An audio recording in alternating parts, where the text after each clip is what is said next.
Demand and capacity alignment. So all of you know the meaning of demand. So let's see here how it is applicable in service marketing over here. So as we know, service is a perishable commodity. Services are something which is to be used very fastly or which is consumed simultaneously, we can say. When the delivery is happening, the same time it is being consumed. So it is a perishable commodity. So it is an intangible personal experience that cannot be stored or transferred from one person to another. That also we know. So service is an intangible personal experience. Whatever I'm experiencing when I'm taking a service or experiencing a service or some service is being delivered to me, that cannot be stored or I cannot transfer it from one person to another because production and consumption of services happen simultaneously, happen together. So managing demand in service is a challenging issue. When the demand falls short means demand is less, short of the capacity means less than the capacity, the result becomes idle. Sometimes this kind of problems happen in service marketing, that is demand and capacity. So what we have to now understand that managing demand in services is a very serious or very challenging issue. There is this reason why this becomes difficult.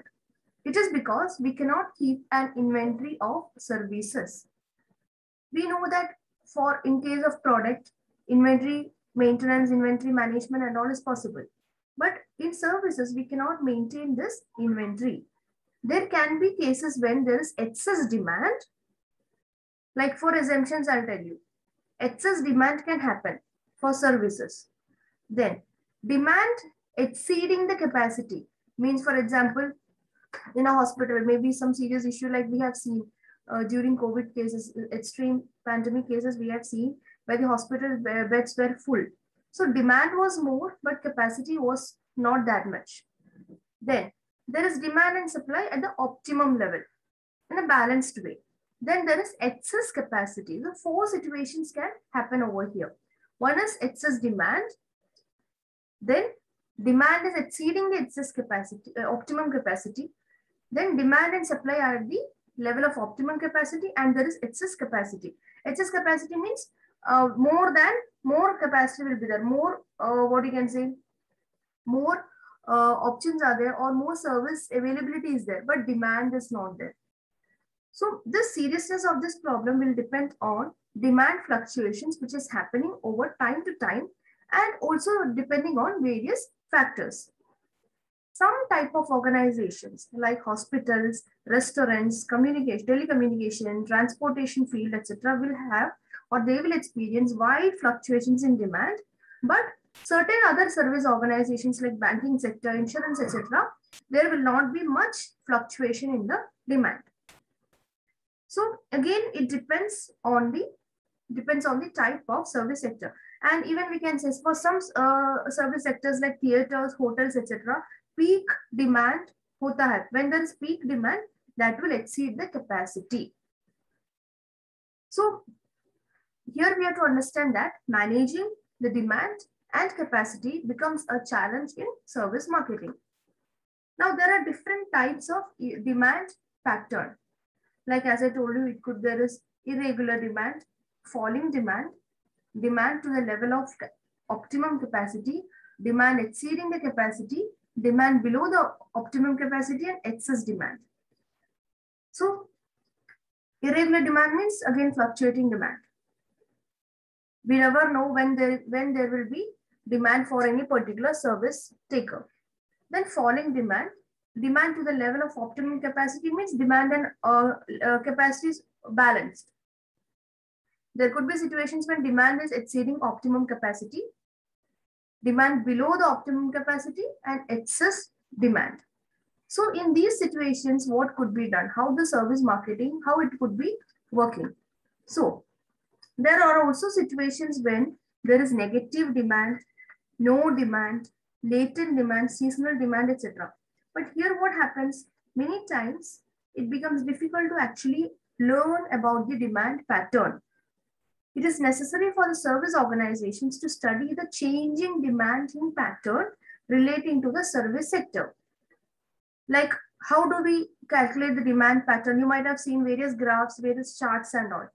So same way, the organizations have to develop charts of demand pattern, either with the help of technology, with the help of computers, or with the help, or manually also it could be done.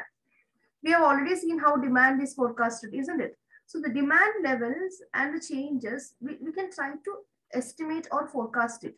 It should be followed up on a daily, weekly, or monthly basis. And charts can be used for identifying the fluctuations. So in this way, we can try to estimate the demand. As I told you, various demand patterns are there. These demand patterns will keep on changing. Sometimes there will be stable, constant demand in the market. Sometimes it will be varying, very much varying in the market. So it depends upon the various situations. Along with that, it can, as I told you, seasonal. For example, in tourism sector, we can say tourism sector, this demand and capacity, it keeps on varying. Like we can see tourism sector blooms during vacation period.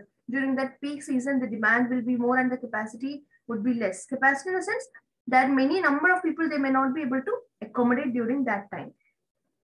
Now, same way in pandemic, we have seen demand for hospitals, demand for medical facility was very high. And many places we had seen that the capacity in the hospitals were not able to actually meet the demand of the people.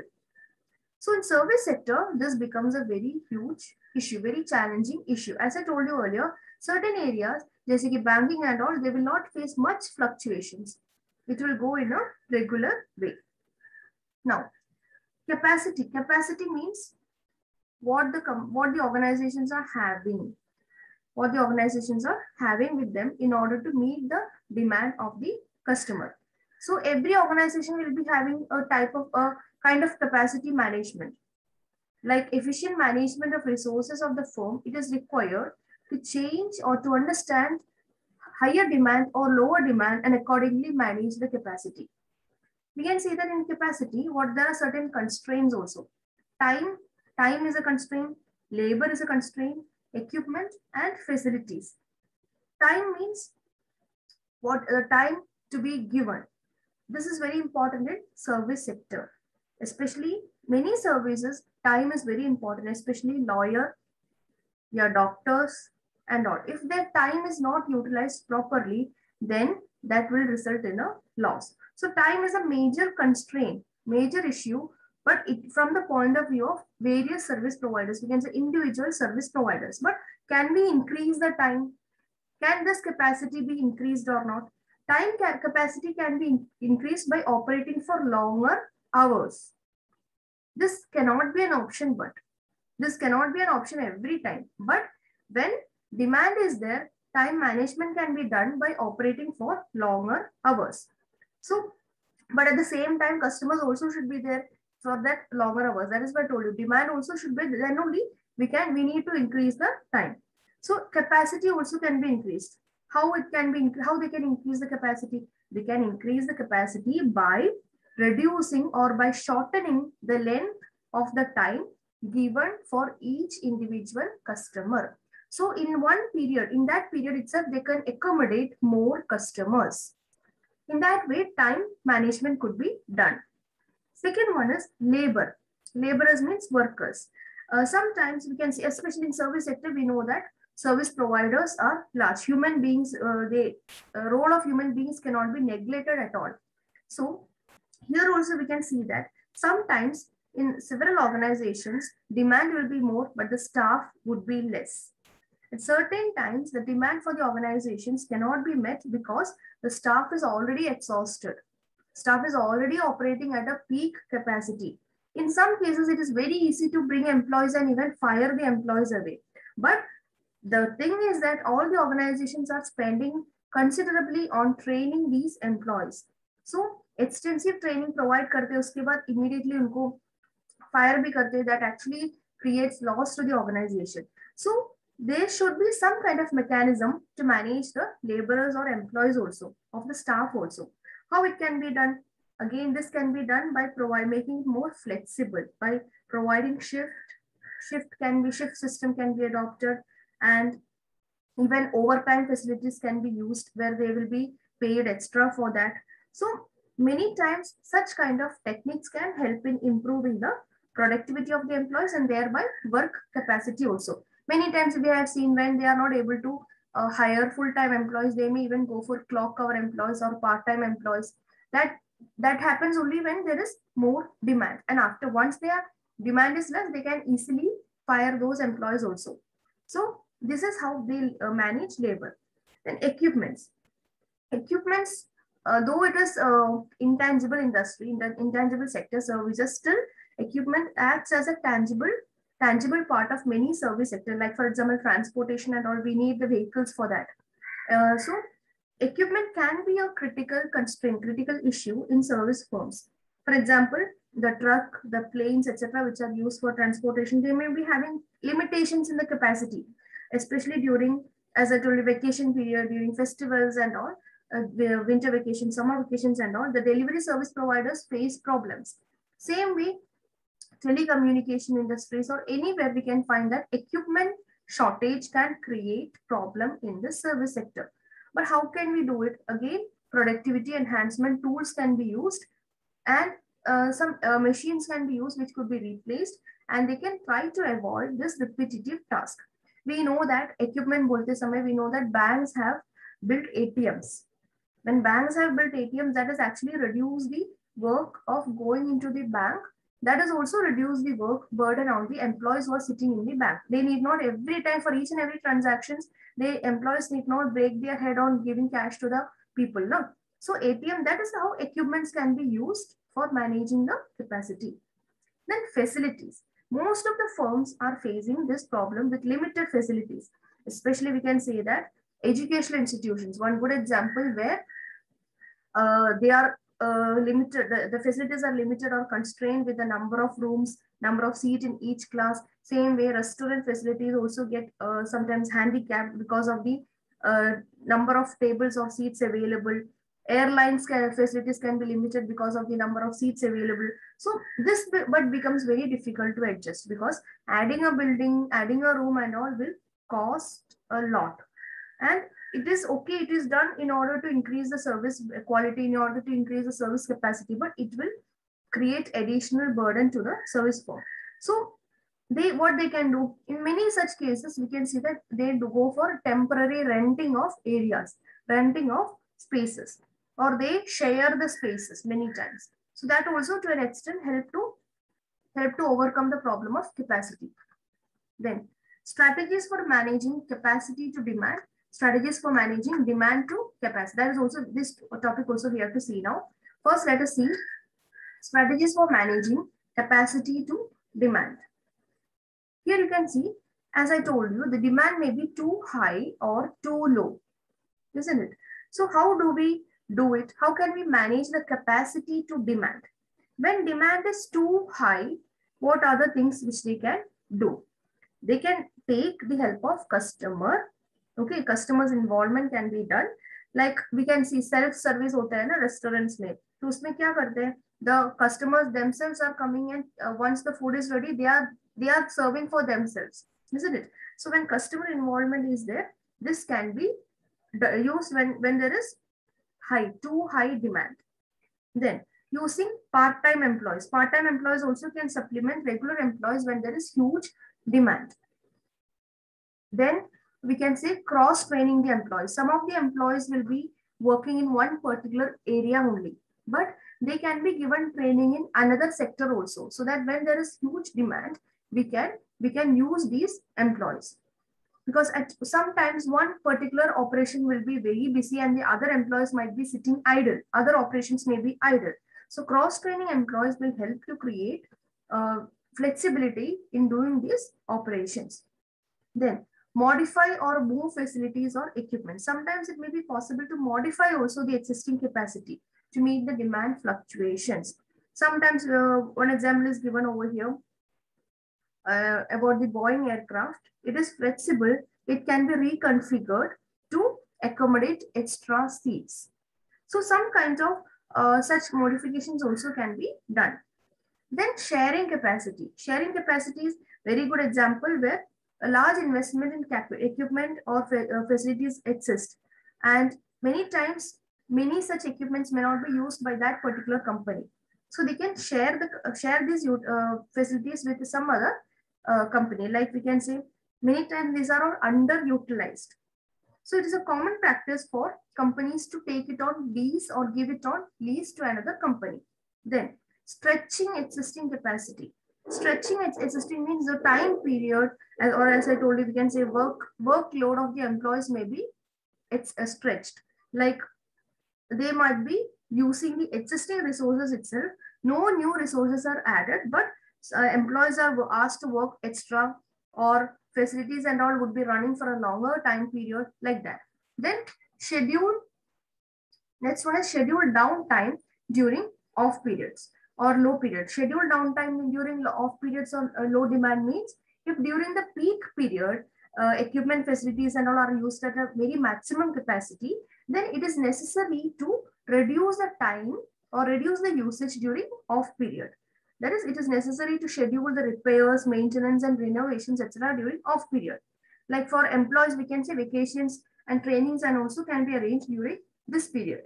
So these are the strategies for managing capacity to demand when there is more demand. You might have seen the Sundays, railways, even the local railways, they used to undertake most of the maintenance activity on Sundays, because remaining days it becomes difficult for them, because there will be huge demand during the remaining days. Sunday, that is why most of these activities happen. Their maintenance activities, they keep it on this period.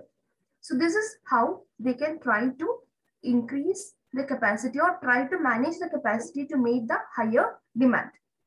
As I told you, customers' involvement, that is allocating or allotting some works to the customers, and then using part-time employees. Part-time employees can be, once the work is done, they can be asked to leave the job because it is not a permanent job. Cross-training employees, the employees are given training in many other activities so that when their type of work is not there, then they can be utilized for some other work. They need not be made idle. Then modifying or moving facilities for or equipments. Sharing capacity. Sharing capacity is very common in transportation sector. Sometimes when a particular vehicle is not being used, particular area is not being used, that could be taken on lease and all. Then stretching existing capacity and scheduling downtime during off period or during low demand. That is, during peak period, people, equipment, facilities are all being used at a maximum capacity.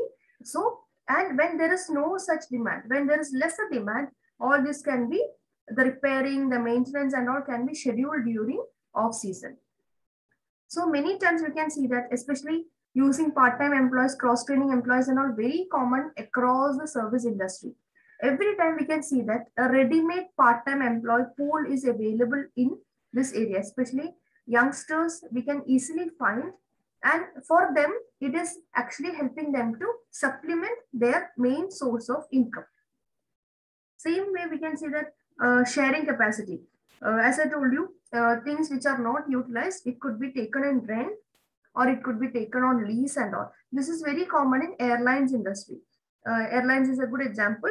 At the small airports and all, airlines can share the baggage counter, baggage handling equipments, the ground personnel, ground employees, etc. And it's very common practice when the airlines also lease their aircraft to other airlines during the off season. This is very common in airlines industry. So this is how the companies, especially the service sector, try to manage the high demand. When demand is too high, how they are managing the capacity. So it can be ordered. If you take any example, any service sector, you can see that it's something which is very, very commonly happening across the service sector. So just see, let's see from the beginning once again. Demand and capacity alignment, why it is important? Because demand fluctuates, and in service sector, since services cannot be stored or it cannot be transported, or it is, since services is not an inventory, it becomes very difficult to manage the demand and capacity. And here you can see demand patterns. Sometimes there will be irregular demand. Sometimes there will be falling demand. There is low demand. Sometimes the demand will be at the level of optimum capacity also, but we can never predict that in service sector. Sometimes demand will be more than the optimum capacity. Sometimes demand will be again below the optimum capacity, and sometimes there will be excess demand.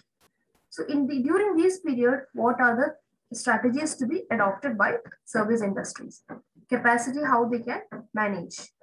These are the things: time, labor, equipment, and facilities. Various techniques they can be used by the service sector companies in order to manage this capacity. Then strategies for managing capacity to demand, that too during high demand, when there is more demand and the capacity is not up to the mark, or the capacity is not properly available for managing those peak demand.